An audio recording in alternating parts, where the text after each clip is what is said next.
Stats SA reported yesterday that 1.2 million foreigners visited South Africa in July. This is a 12% increase from last year.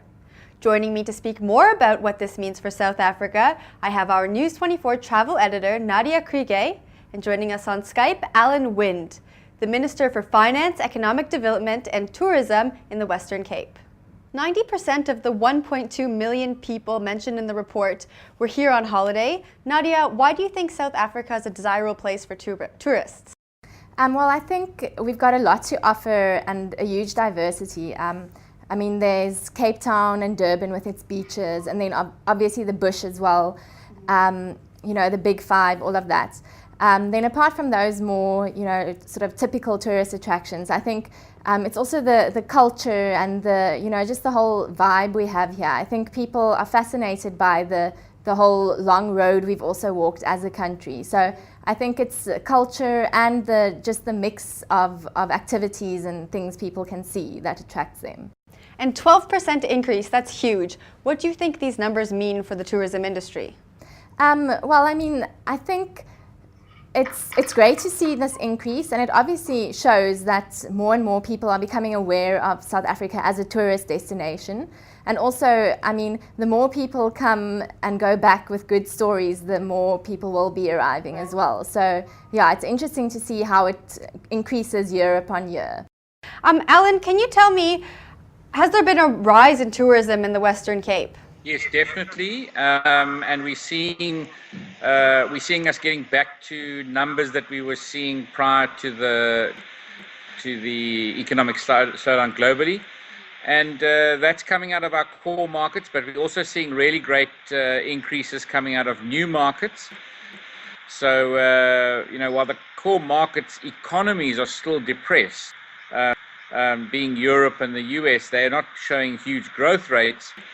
Obviously, that's where the vast numbers of our tourists come, but then our growth out of new markets is adding to it, which is high numbers coming out of China, out of India, out of South America, Brazil to be sort of more specific, but across South America. Nadia, maybe you can speak towards why people would want to travel to South Africa in these winter months when in previous years, we see a lot of tourists in the summer, but not really in the winter.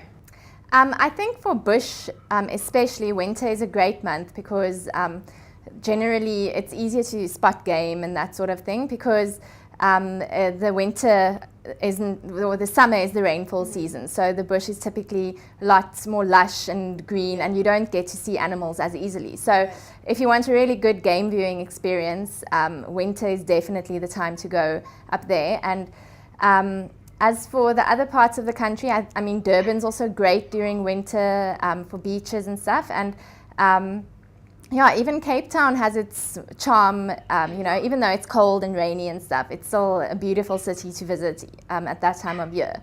So, so I guess winter might just be a sort of a new season for people to explore in Cape Town. But yeah, as far as bush goes, it's pretty much always been the good season to go. Okay, great. And I know you interact a lot with our viewers on News 24 Travel.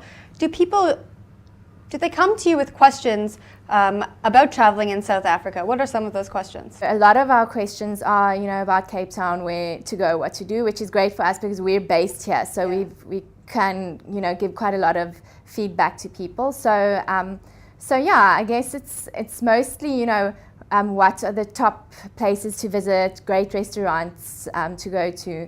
And then I think people are also always looking for the undiscovered places, like the hidden gems, we get a lot of questions like that, the places that other tourists might not know about. Right. So, yeah. I have a lot of foreign friends, and I know the one thing they always ask me is about the crime. Do you have a lot of questions like that on your social media? If we pick something up on social media, we'd get involved in conversations about that. But yes, crime is quite a thing for travelers coming to South Africa.